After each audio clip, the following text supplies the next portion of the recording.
Conferencias bíblicas. Guillermo McBride, Los dos caminos y los dos destinos.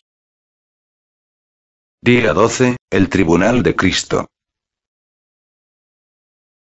En la primera carta del apóstol Pablo a los Corintios. La primera a los Corintios en el 3er capítulo.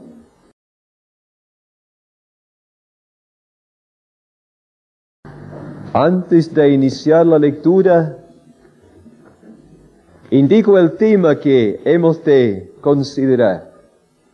El Tribunal de Cristo. Evidentemente un tema de gran interés para las personas que están dentro de la puerta, que nada tiene que ver con las personas que están fuera. Para mañana, si el Señor lo permite, avanzaremos a otro tema de especial interés para los creyentes. El tema de las bodas del Cordero.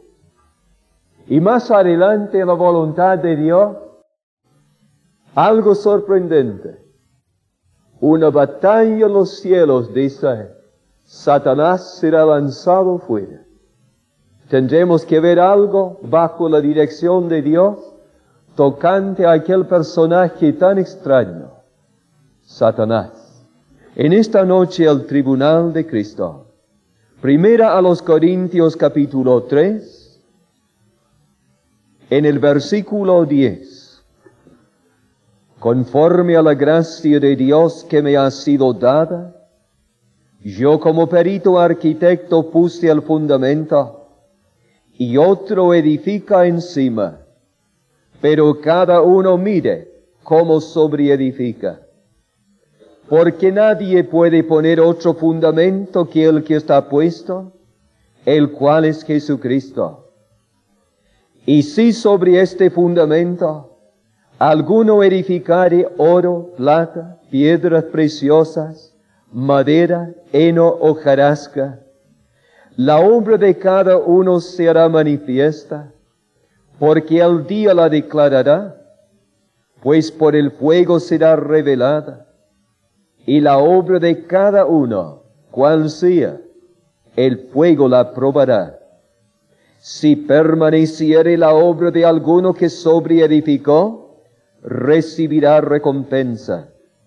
Si la obra de alguno se quemare, él sufrirá pérdida, si bien él mismo será salvo, aunque así como por fuego. Hasta aquí la lectura. A través del Nuevo Testamento el Señor presenta, estoy hablando a grandes rasgos, dos mensajes que son totalmente diferentes el uno del otro. El Señor tiene un mensaje para la gente que está fuera de la puerta. Tiene otro mensaje diferente para las personas que están dentro. ¿Y no es verdad que el Señor Jesús, al comienzo del Nuevo Testamento, nos prepara para esto? Al comienzo del Evangelio según Mateo, pone en claro que hay dos caminos que conducen a dos destinos totalmente diferentes, y que el ser humano tiene que abandonar el camino ancho, entrar por la puerta estrecha, si es que desea llegar al cielo. A la persona que está fuera de la puerta, el Señor le ofrece gratuita salvación. A la persona que está en el camino ancho, el Señor le ofrece, sin dinero y sin precio, el perdón de sus pecados. El Señor presenta como regalo la vida eterna. En cambio, a la persona que ha dejado el camino ancho y ha entrado por la puerta, el Señor le exhorta, le insta a serle fiel. Y no le ofrece regalos. La persona ya recibió el regalo. Le ofrece galardones, premios, coronas, recompensas. Y entre un regalo y una recompensa, vosotros comprenderéis que hay mucha diferencia.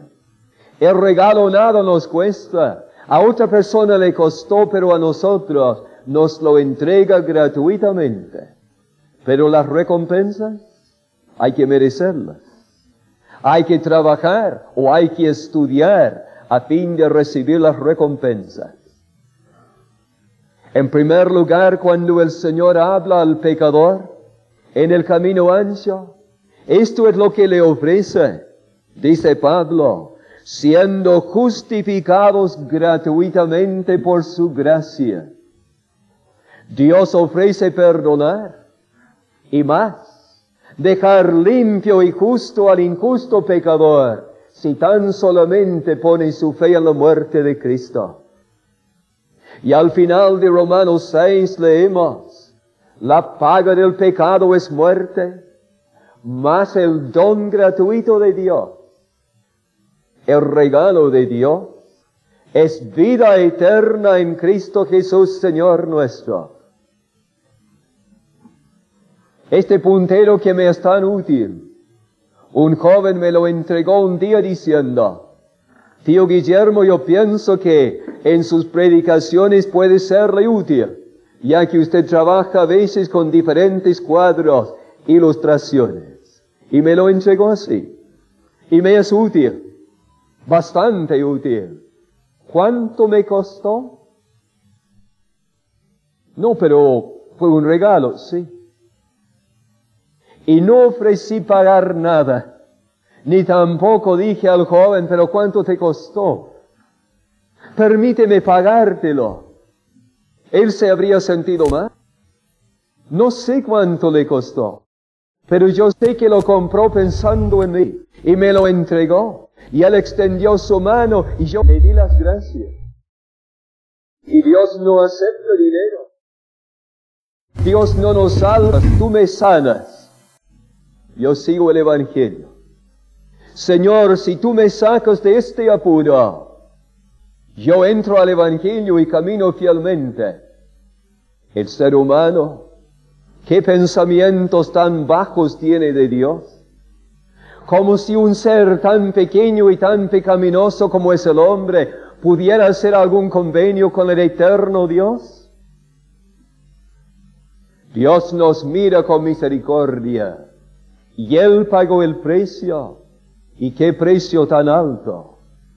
Dios entregó a su amado Hijo, cargando en Él nuestro pecado, dejándolo sufrir por nuestros pecados.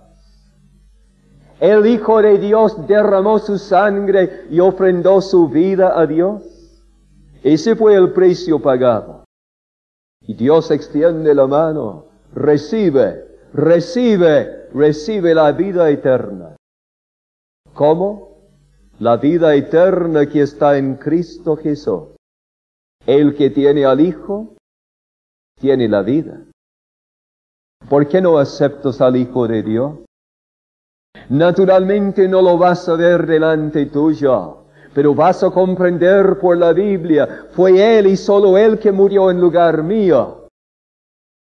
Y en tu condición de pecador lo puedes recibir, confiar en Él. Que es cierto lo que la Biblia dice, Él murió en lugar tuyo.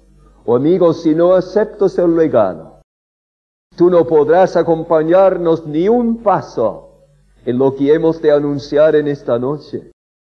Primero el regalo. El Señor sigue hablando y dice, un texto que en las reuniones cuando me convertí, el predicador nos dijo que debíamos aprenderlo. Hablando de salvación, dice, y si por gracia el favor de Dios, y si por gracia ya no es por obras. De otra manera la gracia ya no es gracia. Y si por obras, ya no es gracia. De otra manera la obra ya no es obra. No confundamos las cosas. O el ser humano se salva en base a sus obras, o se salva por la pura gracia de Dios. Y no podemos hacer una mezcolanza en absoluto. Dios te espera acá. Y al final de la Biblia el Señor dice, el que quiera El que quiera, tome del agua de la vida gratuitamente. El que quiera, tome. ¿Cuánto me costó hacerlo? ¿Acaso tú quieres tener agua de vida? ¿Acaso quieres tener la salvación de tu alma? Dice el Señor, toma, acepta. Es tan sencillo. Sí que los hombres lo han complicado. Pero el Señor dice, basta que la persona tenga el deseo, no los méritos, basta que tenga el deseo. El que quiera, tome del agua de la vida gratuitamente. Pero el ser humano no cree a Dios. Pone en duda que sea así tan fácil. Termino esta parte de mi mensaje con un texto. El que no cree, a Dios le ha hecho mentiroso. Y todos los pecados anteriores de tu vida son pequeños comparados con este pecado de la incredulidad. Pues bien, el pecador entra por la puerta. ¿Y qué sucede en aquel instante? Instante que llamamos la conversión. Cuando el pecador vuelve espaldas al pecado, al mundo y a Satanás su antiguo amo, en ese momento cambia de señores. Es que no hay ningún ser humano libre en de la manera que los hombres hablan de la libertad.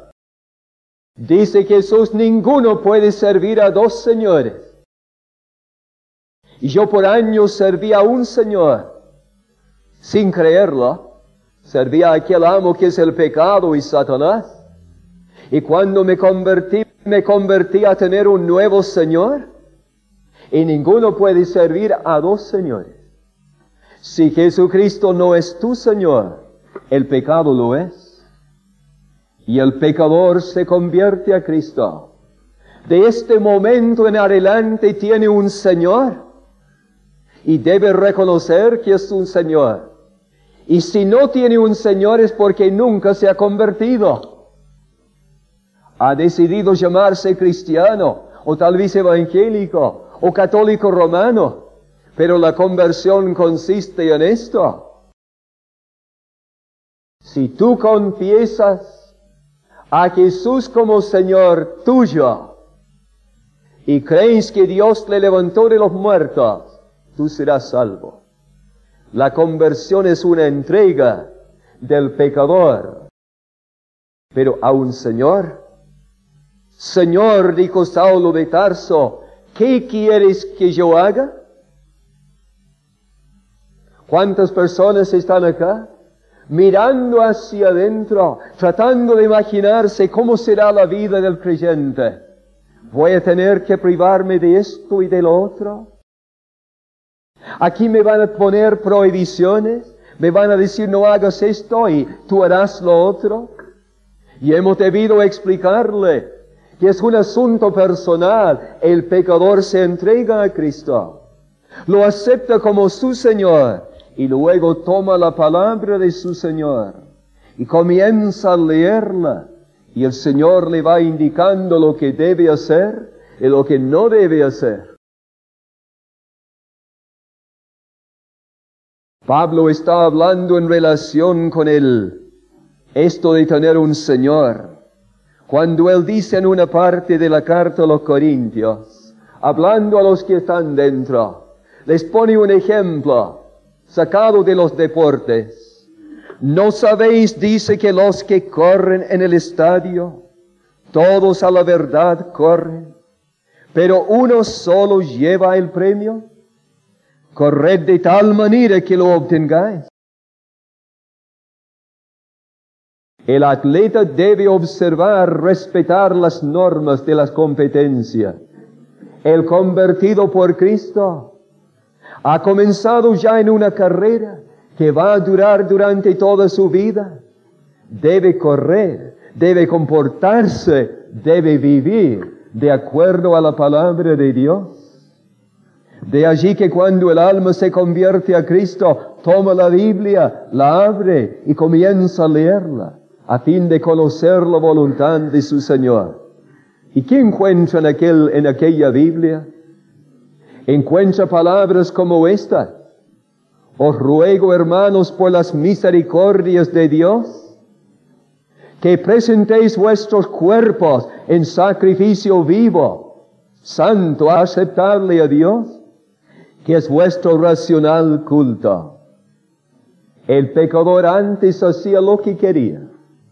Usaba su cuerpo de la manera que él quería hacerlo. Aquí tiene un Señor, y reconoce el Señor que murió por mí. Me ha salvado el alma, y Él es el Señor también de mi cuerpo. Esto soluciona muchos problemas, disipa muchas dudas. Mi cuerpo es de la propiedad del Señor, y de acuerdo a su palabra, voy a mantener mi cuerpo limpio, sano, santo. Cuando Pablo escribe a creyentes recién convertidos, allá en Tesalónica les dice: la voluntad de Dios es vuestra santificación, que os apartéis de fornicación. Lo que había caracterizado la vida antes, no ha de caracterizarla ya. Están dentro, tienen un Señor, y hasta sus cuerpos han de ser mantenidos limpios. El apóstol Pablo, al final de su larga vida de creyente, aquel que entró por la puerta diciendo: Señor, ¿qué quieres que yo haga?, está llegando al final.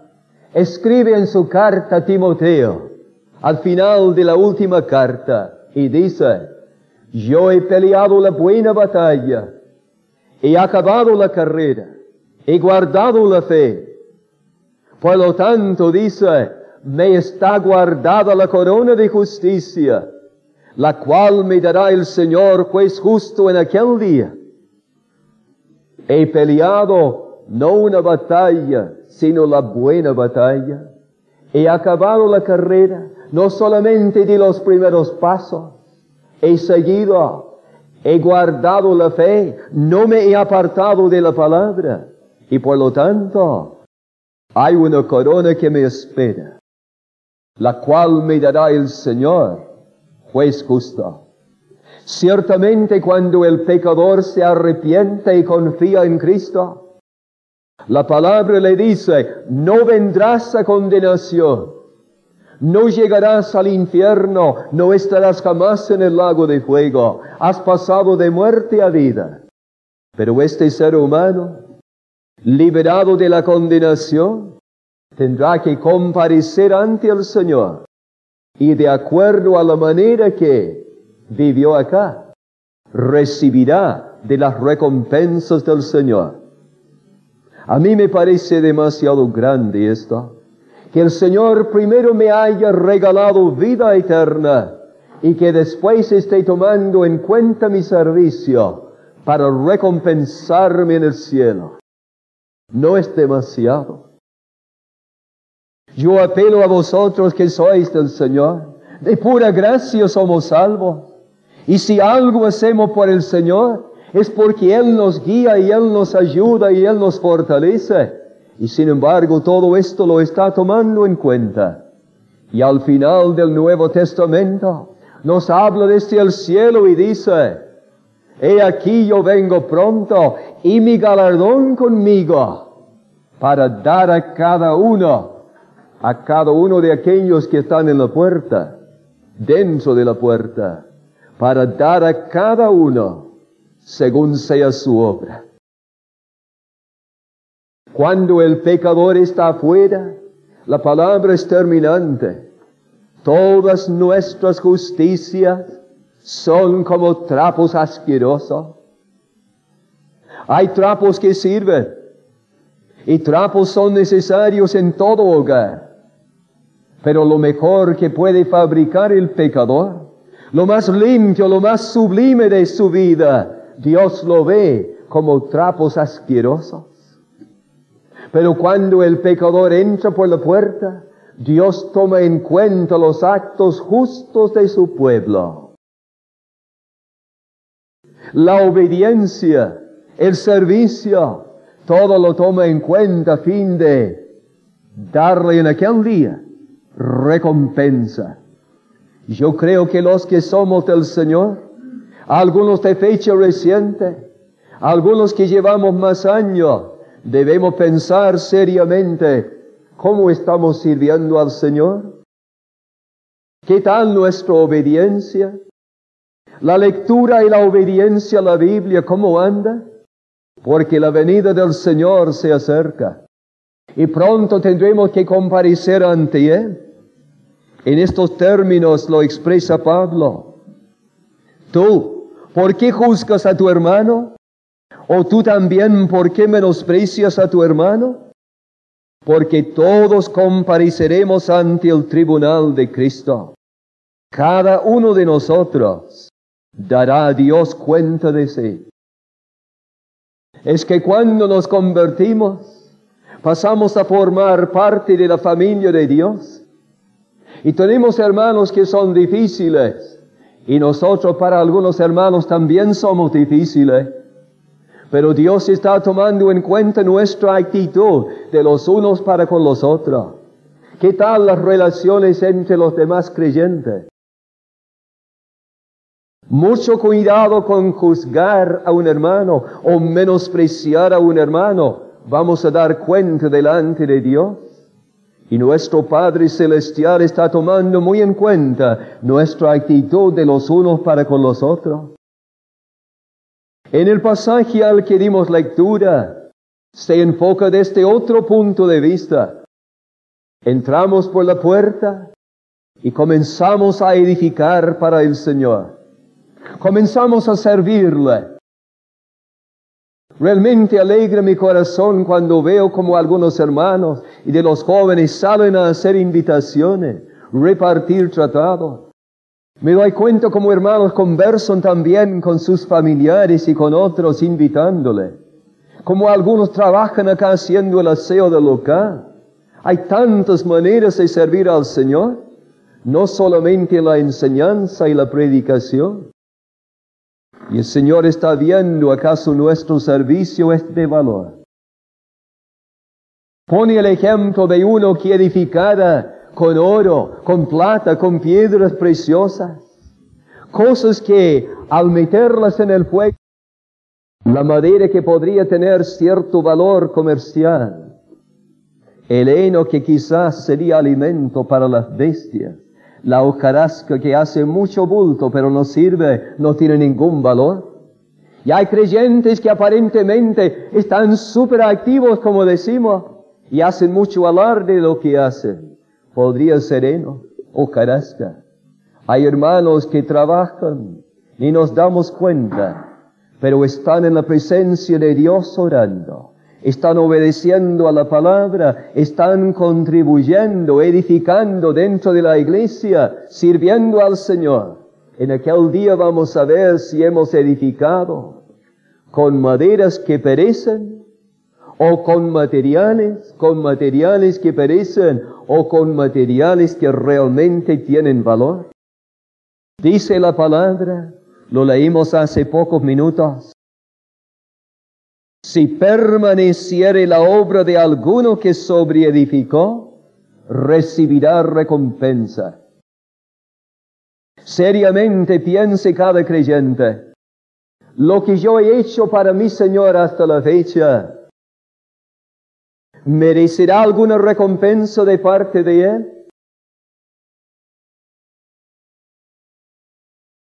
Porque la palabra a continuación dice, si la obra de alguno se quemare, no es la persona, es la obra, la labor, el servicio que será sometido al escrutinio, al juicio de Dios. Si la obra de alguno se quemare, él sufrirá pérdida.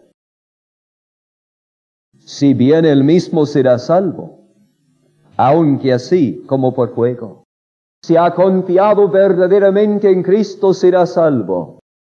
Pero una vida mal gastada, un servicio sin valor, falta de obediencia, dedicación a los intereses del Señor, conducirá solamente a pérdida en aquel día. Yo hablo a los recién convertidos. ¿Vosotros habéis aceptado al Hijo de Dios para que Él sea vuestro Señor? Pues bien, a la palabra, diariamente leyéndola, ordenadamente comenzando desde los Evangelios, leyendo a través del Nuevo Testamento primero y después en el Antiguo Testamento. Y el Señor os ha de enseñar muchas cosas, que ahora vosotros que antes erais esclavos del pecado, sois siervos de la justicia. Que vuestros miembros que antes servían para el pecado, han de ser entregados al Señor en limpieza para servirle. Que Él desea de vosotros también que algún día seáis bautizados. En aquel bautismo bíblico, cuando el creyente se identifica con su Señor en su muerte, sepultación y resurrección. El único bautismo que la Biblia conoce. Cuando el pecador, salvo por la muerte de Cristo, simbólicamente es sepultado y resucitado, sumergido en el agua, significando, cuando me convertí a Cristo, morí al pecado, morí al mundo, morí en relación con mi propia voluntad. A veces casi me produce un poco de risa cuando jóvenes dicen, quiero ser bautizado porque he muerto al mundo y ni han conocido lo que es el mundo. Deberían más bien pensar, he muerto para conmigo mismo, porque de esto muestran bastante que todavía no se han dado cuenta que no es en relación con un mundo, algo lejano, en donde no han sido contaminados todavía, a Dios gracias, es en relación a la voluntad propia. Y si han muerto con Cristo, ya no van a ser los desobedientes que eran antes, voluntariosos, caprichosos, no. Y en el bautismo la persona está diciendo, para mí la vieja manera de vivir terminó. Yo soy de aquel que murió en lugar mío. Y es sepultado bajo el agua momentáneamente y reaparece, indicando, también he recibido del Señor una vida nueva. Y de aquí en adelante vivo en obediencia a su voluntad. Esto es lo que es el bautismo. Y este creyente, perdonado, bautizado, deberá pensar también cuál es la voluntad del Señor para conmigo en relación con los demás creyentes. Porque hay iglesias acá, hay iglesias allá, una denominación en esta parte y otra allá. ¿Cuál es la voluntad del Señor en relación con las reuniones de los suyos? ¿Qué debo hacer? Y si sigue con la lectura de la Biblia va a aprender. Y nunca va a caer en el error de aquel predicador a quien escuchamos una vez al aire libre. ¡Qué bien predicaba! Sobre el hermoso texto de Juan 3:16. Y los dos con mi esposa nos acercamos para escucharlo. ¡Qué precioso el mensaje!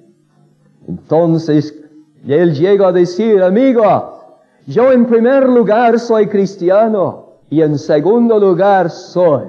¿Y para qué voy a nombrar la denominación a que pertenecía? Podría haber sido cualquier otro. Soy cristiano. Aquel nombre que es sobre todo nombre. Y de repente también soy esto otro. No. Si uno se convirtió a Cristo, es cristiano. Si uno va a pasar la eternidad con Cristo, basta que sea de Cristo. Y no debemos nunca aceptar otro nombre. De los muchos nombres distintivos que hay y que sirven solamente para separar a los hijos de Dios. Y paso a paso Dios nos va revelando su voluntad, la conversión, la limpieza de vida, el bautismo, la manera de reunirse, el trabajo que debemos hacer. Y si queremos recibir de las recompensas del Señor, iremos día tras día estudiando la palabra y con la ayuda de Dios practicándola. ¿Y de qué manera debemos reunirnos? Al final de Hebreos leemos acerca de Jesús. Salgamos pues a Él. Y Jesús nos dice en Mateo, donde están 2 o 3 congregados en mi nombre, allí estoy yo, en medio de ellos. Hemos de obedecerlo, no de una manera sectaria. Es muy fácil. El Señor nos ayude a reconocer que en aquel día, de acuerdo a nuestra santidad de vida, de acuerdo a nuestra dedicación a su obra, de acuerdo a la armonía que hemos procurado entre los demás creyentes, seremos recompensados por Él. Vamos a dejar hasta acá el tema. El Señor nos lo bendiga.